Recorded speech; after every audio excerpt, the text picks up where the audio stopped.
Sudah siap ya? Jadi kita jadi dua pembelajarannya. Pertama jam 11 sampai jam 12 on time insya Allah. Kemudian lanjut lagi jam 12.30 sampai jam 14. Kan makannya lama. Nah itu biasanya penawaran tuh kita saya agak terserah aja. Yang penting antarodin. Yang penting antarodin gitu kan ya. Kalau mamanya itu kan berarti yang penting kan saya Masya Ridho, berarti saya pun sangat ridho sekali gitu ya. Oke, itu biar suaranya nggak terlalu itu. Ya, kita mulai aja lah, jalan aja. Bismillahirrahmanirrahim. Assalamualaikum warahmatullahi wabarakatuh. Alhamdulillahirabbil alamin. Wassalatu wassalamu ala asrofil anbiya'i wal mursalin habibana wa nabiyyana Muhammadin sallallahu alaihi wasallam wa ala alihi wa ashabihi wa man tabi'ahum bi ihsanin ila yaumiddin. Wa ba'd. Qala Allah ta'ala fi kitabihil karim, a'udzu billahi minasy syaithanir rajim. Ya ayyuhan nas, inna khalaqnakum min dzakarin wa unsa wa ja'alnakum syu'uba wa qabaila lita'arafu. Inna akramakum indallahi atqakum, innallaha alimul khabir. Amma ba'd, fa inna asdaqal hadiits kitabullah wa khairal huda Nabi sallallahu alaihi wasallam. Alhamdulillah, syukur kepada Allah Subhanahu wa taala yang telah memberikan kepada kita kenikmatan iman, Islam dan juga ihsan. Kemudian salawat dan salam sama-sama kita panjatkan kepada junjungan alam habibana wa nabiyana Muhammadin sallallahu alaihi wasallam, kepada seluruh ahlul baitnya, para sahabatnya serta orang-orang yang senantiasa mengikuti jejak sunnahnya hingga akhir zaman. Pertama saya ucapkan terima kasih ke Pak Syukur yang paling duduk di depan, ya mitra juga, termasuk Ustaz Syeful juga, senior kita, sesepuh kita.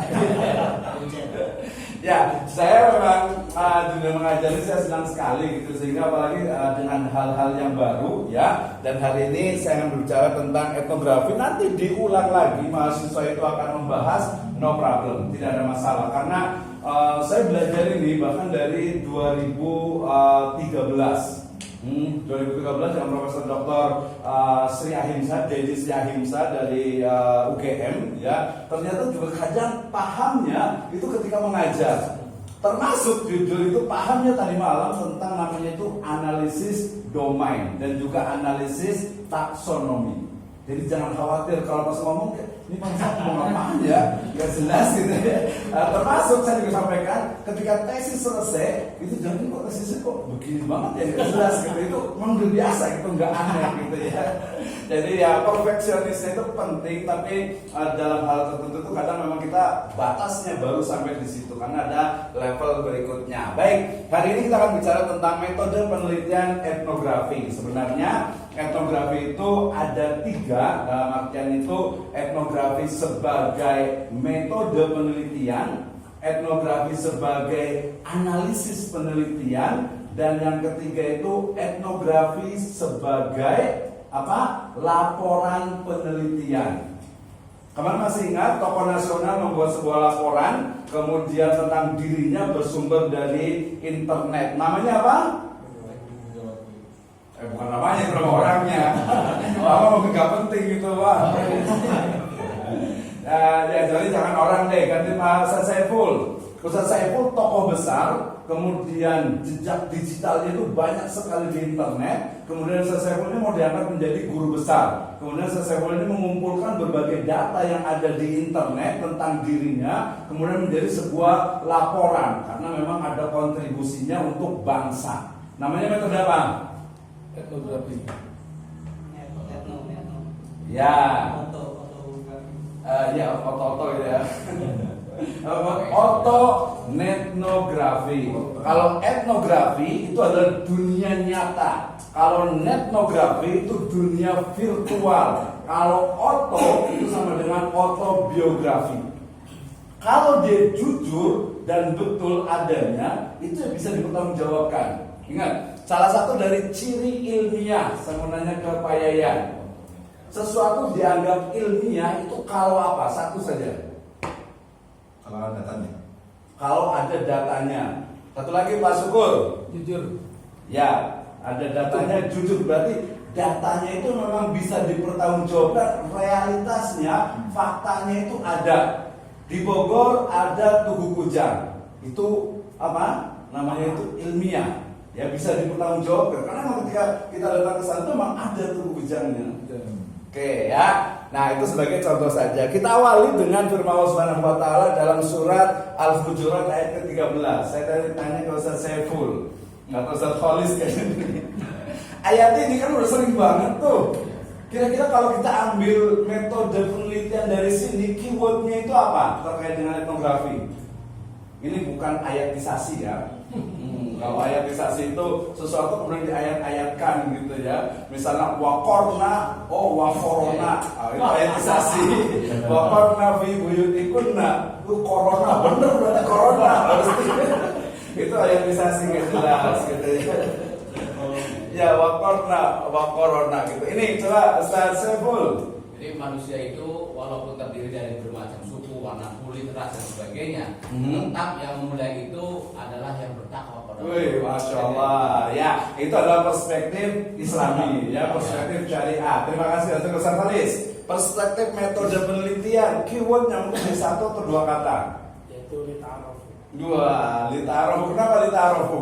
Ya, karena di situ menunjuk atau merujuk bahwa manusia harus mengenal atau meneliti kepada Dua, berarti udah lulus nih. Udah selesai berarti nih. Sudah nggak lanjut lagi berarti ya. Oke, jadi di sini udah nggak usah nilai berarti harus 10 tuh.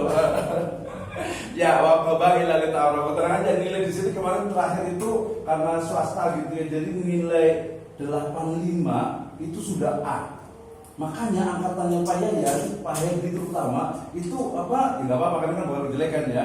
Itu IPK-nya itu 4. Itu ada sedikit salah di akademik, mungkin nanti bisa ditanyakan gitu karena harusnya itu 85 itu apa 85 ke atas itu baru apa A gitu ya. Bahkan kalau itu 90 sehingga rata-rata kita ngasih nilai itu kan di atas 85. Ya kalau Pak Sabito ya 89 lah ya gitu 85 ke atas loh. Ternyata ketika dimasukkan ke standar baru itu 85 ke atas itu A. Jadi semuanya makanya itu nanti agak heran Pak Tali termasuk Pak Yayan juga kayaknya memang banget IPK-nya tuh 4 gitu kira-kira saya nggak merasa bersalah gitu kan sedang Kalau bersalah itu kalau saya cek gitu. Ya kalau enggak sih kalau 4 sih agak-agak bukan banyak kebangetan gitu kalau pokoknya kebangetan tuh terlalu tinggi lah ya 39 lah ya gitu kan. Itu kesalahan di akademik karena standar A-nya itu dibedakan ya. Oke, kembali ke sini. Jadi ayat ini juga saya memahami tentang qabail lita'arofu, konteksnya itu adalah ya untuk memahami sebuah budaya, sebuah masyarakat sampai ke ideologi itu ya perlu adanya riset, perlu adanya penelitian, perlu adanya kita seperti apa sih sebenarnya. Nah, proses itulah nanti yang disebut dengan etnografi dengan pendekatan yang sifatnya itu awalnya adalah antropologi. Ini hadis ini udah sering, udah mungkin kan udah 5 kali deh. Hadis ini sih beberapa menyebutkan hadisnya riwayatnya dhaif, tapi terakhir itu dia hasan li ghairihi. Ini yang mudah. Ya, dari hadis ini kira-kira kalau terkait dengan metode penelitian itu apa ya? Ini kan dari santri semuanya nih, apalagi akhwat berdua tuh. Gak usah didikan gitu ya. Nggak usah ditanya. Gak usah ditanya gitu. Ya udahlah, ini kayaknya udah diulang-ulang sekilas saja. Yang udah pernah siapa nih? Gak usah saya tunjuk. Yang sudah pernah lihat ini. Keywordnya itu adalah di sini sebenarnya itu di mulai dari ini nih, dikatakan itu nanti kalau secara tasawuf atau secara tazkiyah atau secara spiritualitas Islam itu ini ya kata-kata ma huwa illa ma ra'aita ghaira anni la ajidu fi nafsi ghillan li ahadin minal muslimin ya wala ahsiduhu ala khairin atahu Allahu iyyahu. Itu hasil penelitiannya. Udah pernah kan? Ada yang sudah pernah belum? Ustaz Malik masih ingat nggak? Tapi lagi di jalan. Pernah pas waktu bulan puasa. Oh lagi di jalan, benar. Masih ingat kan ya? Intinya adalah ingin mengetahui Pak Ustaz Sakti kan ya? Di mana siapa sih enaknya? Ustaz ini? Ustaz aja ya. Ustaz ini dikabarkan insya Allah kalau berdasarkan hadis yang sahih min ahlil jannah. Karena kan kullu ummati dakhala jannah. Dan seluruh umat Nabi itu kayak insya Allah masuk surga. Nah, saya pengen tahu kenapa sih Ustaz ini disebut sebagai ahli surga? Datang ke rumahnya 3 hari nginep, gitu ya. Sholat biasa, saum puasa biasa, berbuat baik biasa. Ternyata nggak ada istimewa gitu. Tapi kok tetap ada. Oh ternyata secara fenomenologinya itu dia nggak dapat, datanya itu nggak dapat. Tapi ketika interview, ketika wawancara baru dapat ketemu. Ternyata ahli surga itu salah satunya ya adalah apa ini? Ya, saya itu tidak pernah dalam diri saya itu, dalam diri dia itu apa? Rasa ghillan lil ladzina amanu. Ya, rasa dengki, rasa iri, rasa syirik kepada orang lain. Ya, kemudian juga tidak pernah ada unsur hasadnya terhadap orang yang mungkin, woi Pak, saya alhamdulillah dapat mobil nih, ya beli mobil nih gitu ya. Nah itu tidak ada di situ. Ternyata satu hasil temuannya adalah itu. Ya. Yang susah itu. Nah betul, di sini ada tulisannya. Dikatakan apa? Faqala lahu Abdullah bin Amr, hadhihi allati balaghat bika wa hiya allati la nutiq. Ya, itu yang memang kebanyakan manusia itu nggak bisa. Ya kita belajar lah namanya kan proses belajar. Minimal ketika kita tidur itu tidak ada rasa benci sedikit pun kepada orang lain. Nah, rasa dengki, rasa itu kita jadi ngajarin Pak Syukur lagi nih. Pak Syukur udah selalu bersyukur kan ya. Ya ini pokoknya itu lah, kita ke penelitiannya aja. Nanti kalau usaha-usaha lainnya ada itu. Nah, di etnografi kita akan belajar ini ya pengertian. Jadi harus paham dulu pengertiannya seperti apa. Nanti setelah ini saya share insya Allah ininya materinya. Kemudian paradigmanya juga, sejarah perkembangan etnografinya, desain prosedur penelitian, analisis data etnografi, tahapan penelitian etnografi sampai ke contoh penelitian etnografi. Nah, biar agak interaktif, kita lihat di sini. Boleh baca semuanya. Kita lihat ternyata yang namanya etno dengan grafi dia hampir sama dengan geografi. Kemudian ada lagi apa? Yang menggunakan kata-kata gambaran atau menguraikan atau menjelaskan. Jadi etnografi itu ada etnik, etno, nanti ada sebutkan dengan etos juga, dengan grafia ya, atau grafian yang artinya itu adalah menguraikan, menuliskan, menjelaskan. Tapi menjelaskannya itu dengan tulisan. Jadi etnografi adalah tulisan tentang suku bangsa, tulisan tentang sebuah komunitas, atau tulisan tentang seseorang, atau tulisan tentang kejadian tertentu. Itu namanya etnografi. Ya, jadi dia disebut itu kenapa? Karena dia adalah sebuah bangunan pengetahuan yang meliputi teknik penelitian, teori etnografi, dan berbagai macam deskripsi kebudayaan. Nah, ini bukunya yang James P. Spradley. Ya, ini termasuk yang terakhir perkembangan dari etnografi. Tapi ada yang baru lagi, Dr. Hani namanya itu nanti di kemarin yang disebut dengan virtual etnografi. Jadi etnografi ini berarti zaman dulu bukan. Justru sekarang itu dengan perkembangan internet itu sangat mungkin sekali. Misalnya nih, di Facebook itu ada grup, ya grupnya itu sangat membenci Islam. Ya mungkin Anda bisa lihat itu. Nah kita pengen meneliti grup itu saja. Itu grup itu anggotanya siapa, cara berpikirnya siapa, sampai dapat duit dari mana, kok bisa gitu ya. Itu banyak sekali sampai sekarang juga banyak gitu. Kemarin beberapa saya lihat, oh begini ya, jahat sekali gitu ya. Tapi ya itu undang-undang IT-nya itu belum sampai ke sana kayaknya. Itu nanti lah ya. Oke. Jadi ethnography is a written description of particular culture, the custom, belief, and behavior based on information collected through field work. Jadi nanti keywordnya itu adalah di description-nya nanti disebut dengan thick description, kemudian collected-nya itu ada through field work. Field work-nya itu wajib. Walaupun field work tadi itu kalau di internet ya bukan field work, ya berarti network. Ya network jadi, tapi networknya itu ya seperti jadi network jadinya itu. Jadi seperti jaringan karena memang ya lapangannya itu ya jaringan itu gitu ya. Jadi yang disebut dengan etnografi kalau ke Spradley itu tadi saya sebut itu 3. Etnografi pertama sebagai metode penelitian, yang kedua sebagai tool analisis, yang ketiga adalah laporannya atau bukunya itu, ya bukunya. Oke, ya ini pengertiannya. Ada yang belum paham? Pakai bahasa sederhana coba ini.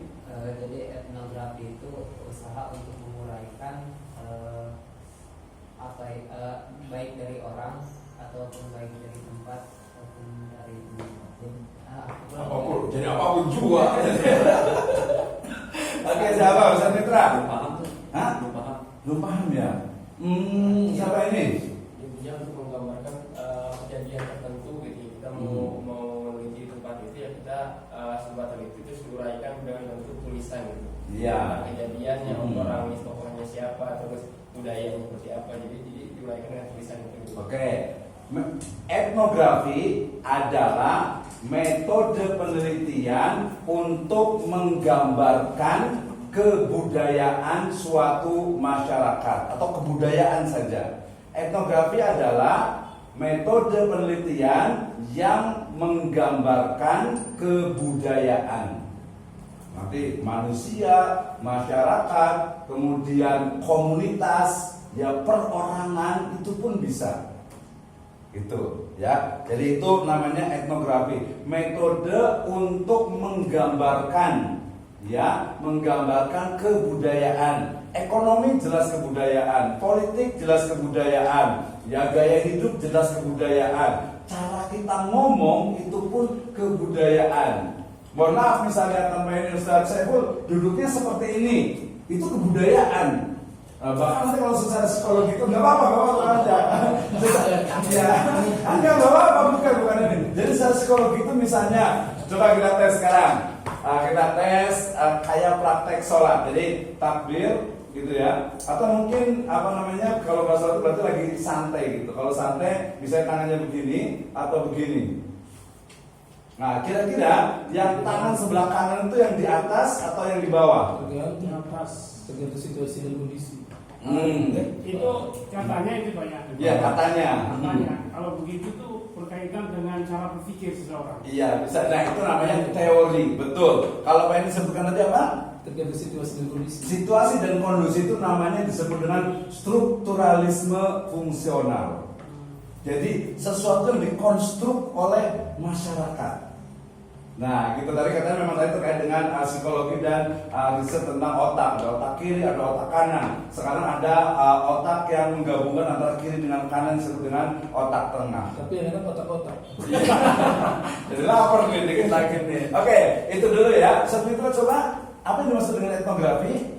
Etnografi adalah sebuah metode penelitian menggambarkan terkait dengan kebudayaan. Oke, contoh yang paling gampang adalah saya ingin tahu misalnya nih, asal ngomong ya, Kampung Bojongkoneng. Kenapa masyarakat Kampung Bojongkoneng itu mereka masih menghalalkan riba? Mereka masih menggunakan istilahnya itu bank emok, kemudian pakai kredit bank keliling. Nah itu bisa diriset lebih mendalam dengan etnografi. Kenapa masyarakat Bojongkoneng masih menggunakan jasa bank keliling dengan riba? Itu gampang sekali. Atau mungkin kalau Pak yang di perusahaan, misalnya di perusahaan itu banyak orang yang misalnya cari muka. Mukanya hilang kali itu bukan muka ya. Iya, atau mungkin penjilat gitu ya. Bisa dua. Iya, suka jilatin gitu ya. Nah, kalau di pesantren beda lagi budayanya. Ya pesantren mungkin ada satu orang yang mungkin dia istilahnya itu dia loyalitasnya itu tinggi sekali ke pesantren. Wah, gitu ya. Nah, itu adalah etnografi. Termasuk yang pernah saya katakan, misalnya saya ingin tahu tentang bagaimana sebenarnya pelanggan dari warung kopinya Starbucks. Jadi kita bisa riset di situ.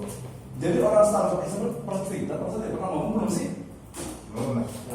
Udah sering, masa takutnya nanti ada pengulangan. Tidak ini. Nggak apa-apa Pak. Jadi saya ingin tahu tentang budaya para customer dari Starbucks. Berarti saya akan tinggal di sini, saya akan datang ke Starbucks. Pertama bisa interview, bisa wawancara, kemudian ngobrol dengan mereka, termasuk juga saya pesan kopinya, kemudian melihat bagaimana sebenarnya gaya hidup dari para customer di Starbucks. Itu udah biasa, gitu ya. Termasuk ya berarti top apa, semua sampai kepada yang buku saya itu yang mana ya? Oh, yang satunya lagi tadi itu, yang tentang barakah ziarah. Ya, jadi saya juga kemarin beberapa kali ikut ziarah, sebenarnya bukan ikut ziarah sih, yang saya pernah tentang. Jadi memang asalnya riset aja gitu ya. Bayangin aja, karena di sana belum saya yang jam 12 malam datang ke kuburan, kemudian di sini itu kuburan itu panjang, ditutupin kain kafan warna putih, kemudian sebelah sininya itu ada. Itu di Bandung nih paling. Iya. Kau tahu sih? Saya kan lu situ tiga. Iya. Makanya ilmu dilarang itu. Nah, itu masuk itu lagi dengan kuburan. Jam setengah tiga saya sampai ke satu tempat, ada pohon beringin besar, ya. Kemudian ada di YouTube saya itu kan. Kemudian di sama kuncennya itu suruh buka baju, pakai celana pendek, kemudian langsung masuk ke dalam air. Masuk ke dalam air, kemudian bukan mandi. Jadi saya itu suruh menenggelamkan diri sebanyak 7 kali. Dibaptis. Ya, mirip baptis. Kum. Iya, mirip kayak gitu. Ada videonya kalau mau lihat di YouTube saya aja. Jadi bukan ngomong ya, fakta realita. Termasuk sudah jam berapa ya? Sudah hampir jam 4. Mampir ke Karanghawu, naik ke sebelah atas. Ini kok catnya warna hijau-hijau semuanya gitu. Apaan nih? Kok ini katanya petilasannya Nyi Roro Kidul. Itu juga ada di YouTube saya, coba lihat aja. Kalian Gunung Kawi kan? Yang Gunung Kawi? Iya. Belum. Gunung Kawi. Ada udah banyak di sana, udah banyak. Enggak Gunung Kaya, kita mau ke Gunung Kaya. Belum bisa cerita. Iya. Enggak, kalau Gunung Kawi kemarin waktu kelas IT sudah orang itu sering banget. Jadi ceritanya seperti itu ya. Jadi etnografi itu jadi menggambarkan tentang kalau budaya kan kalau saya menggambarkan tentang aktivitas manusia dalam berbagai hal.